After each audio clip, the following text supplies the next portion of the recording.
کبھی کبھی انسان کے ساتھ ایسا بھی ہو جاتا ہے کہ انسان کسی چیز کی شدید خواہش رکھے ہوتا ہے، سالوں سے وہ مانگ رہا ہوتا ہے، کبھی سجدوں میں، کبھی قبولیت کی اوقات میں، تو کبھی تہجد میں۔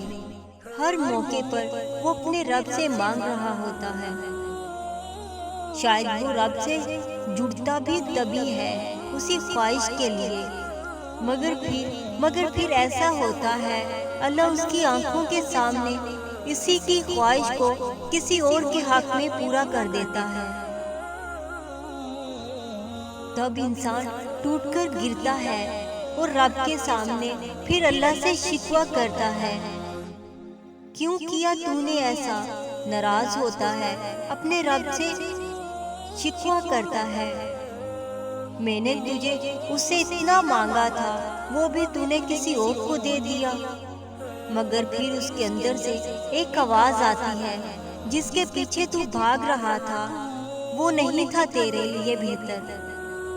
تو نے اس انسان کی محبت میں اپنے رب کی محبت کو بھول گیا تھا، مگر اچھا ہوا تجھے سمجھ تو آئی حقیقت کیا ہے، تجھے کس سے جڑنا ہے، کس کا سجدہ کرنا ہے، تجھے کس کے لیے وہ آنسو بہانے ہیں۔ اگر وہ رب تیرے اسی خواہش کو پورا کر دیتا جو تم سجدے میں تڑپتے ہوئے مانگتے ہو، تو وہ تم سجدہ کرنا ہی چھوڑ دیتے اور اپنے رب کو بھول جاتے۔